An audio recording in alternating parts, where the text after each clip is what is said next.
오늘 하나님께서 주신 말씀은 마태복음 7장 13절부터 29절 말씀입니다. 오늘 말씀을 인해서 하나님의 은혜가 여러분들 삶 가운데서 함께 하실 줄 믿습니다.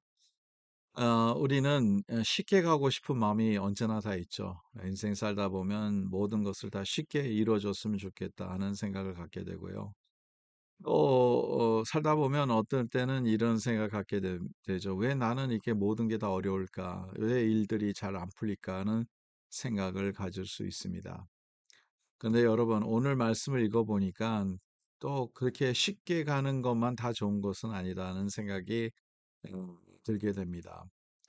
먼저 여기서는 좁은 문을 들어가라고 하죠. 멸망으로 인도하는 문은 크고 그 길이 넓어 그리로 들어가는 자가 많고 문이 넓으면 멸망으로 인도한다는 거죠. 결론적으로 말한다면 그리고 사람들이 많이 간다는 거죠. 쉬운 길이라는 거죠. 그 반면에 생명으로 인도하는 문은 좁고 길이 협착하여 찾는 자가 적음이라. 생명으로 인도하는 문은 작다는 거죠. 그러니까 이게 왜 이렇게 됐을까 하는 생각을 먼저 한번 해봐야지 우리가 이해를 하지 않겠습니까? 왜 여기에서는 좁은 문을 선택하라고 합니까? 왜 더 쉽게 갈 수 있는 길을 선택하지 말라고 얘기를 할까요? 이 세상은 우리 이 내용을 반대로 얘기를 하죠.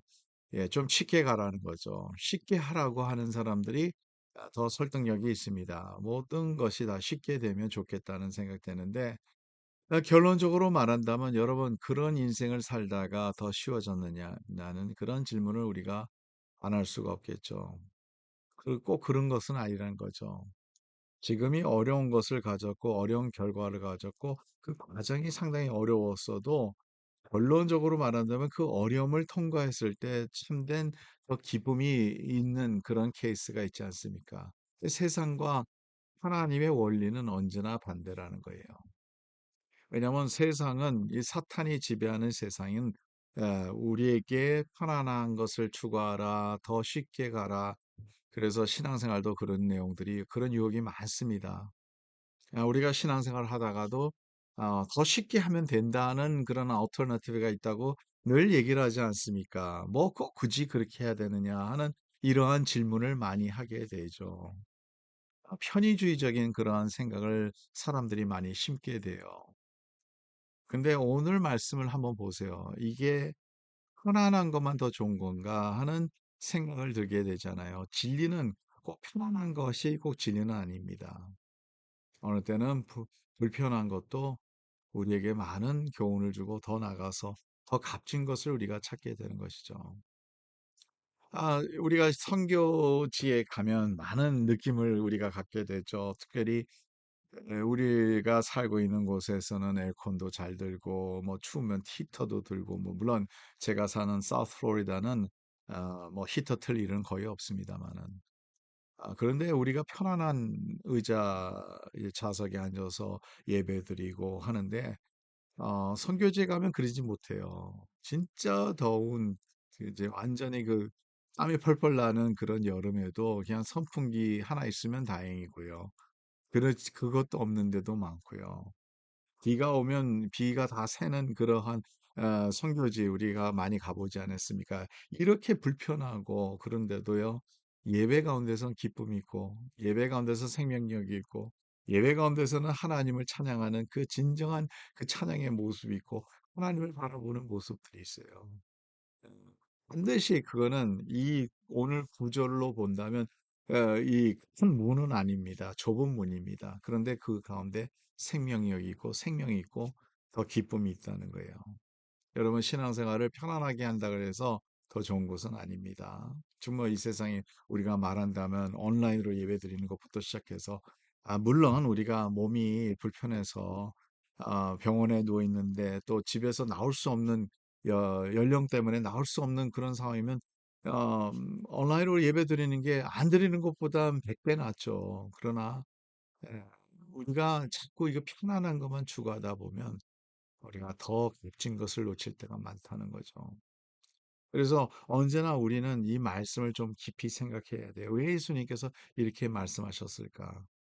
때로는 우리에게 주어는 그 어려움 가운데서도 하나님께서는 반드시 생명의 길로 인도하시는 은혜가 있다는 것을 믿으시 간절히 바랍니다. 두 번째로는 이제 거짓 선지자들 대해서 얘기를 하는데 한 가지만 말씀드리고 이제 마치겠습니다. 열매를 보면 압니다. 처음에는 잘 몰라요. 그게 진짜 같고, 그게 진리 같고, 그게 더 마음에 와닿을 수도 있어요. 근데 열매를 보면 안다는 거예요. 여러분, 이단들 보면, 끝이 안 좋지 않습니까? 열매를 보면 안다는 거예요. 그것이 이제 20절의 결론이죠. 이러므로 그들의 열매로 그들을 알리라. 우리는 열매를 봐야 된다는 거죠. 그 다음에 제가 제일 무서운 부분이 21절, 22절입니다. 나더러 주여 주여 하는 자마다 다 천국에 들어갈 것이 아니요 다만 하늘에 계신 내 아버지의 뜻대로 행하는 자라야 들어가리라. 우리가 주여 주여 많이 하잖아요. 교회 안에서도 주여 주여 많이 합니다. 그런데 그게 아니라 천국에 들어갈 자는 주님의 뜻대로 행하는 자. 그래서 22절은 그날에 많은 사람이 나더러 이르되 주여 주여 우리가 주의 이름으로 선지자 노릇하며 선지자 이름 선지자 노릇도 했다는 거죠. 주의 이름으로 귀신을 쫓아내며 예수님의 이름으로 귀신도 쫓아냈습니다. 주의 이름으로 많은 권능을 행하지 아니하였나이까 하리니 여러분 여기에서는 주님의 이름은 능력이 있어서 주의 이름을 우리가 이용했을 때 주님의 이름 가운데 있는 능력으로 우리가 일을 할 수 있어요. 근데 그때에 23절입니다. 그때 내가 그들에게 밝히 말하되 내가 너희를 도무지 도무지 알지 못하니 불법을 행하는 자들아 다 내게서 떠나가라 하리라. 도무지 알지 못한다고 하면 어떨까요? 그래서 가장 중요한 것은 뭐냐면 하나님의 말씀을 듣고 행하는 것이라는 것을 예수님께서 24절부터 계속 말씀하고 있습니다. 행함이 있는 믿음이죠. 오늘도 우리가 주님을 믿는다면 그 믿음과 함께 우리의 삶 속에서 하나님의 말씀을 우리의 삶 속에서 적응하며 그 말씀대로 실천하며 살아가서 반석 위에 세워가는 그런 아름다운 모습이 우리 안에 있기를 간절히 바랍니다. 하나님 감사합니다. 오늘도 말씀 주셔서 감사하고 우리가 좁은 문을 선택하는 것보단 크고 편안한 곳으로 가려고 하는데 하나님 저희들에게 주의 진리를 깨달아서 더 좁은 문이라도 주의 진리 가운데 있는 문을 우리가 선택할 수 있도록 도와주시고 하나님께서 기뻐하시는 그 길을 걸어갈 수 있도록 주 인도하여 주시옵소서. 예수 그리스도의 이름으로 기도 좀 나이다. 아멘. 예, 오늘도 주님과 함께 동행하는 하루가 되기를 간절히 바랍니다.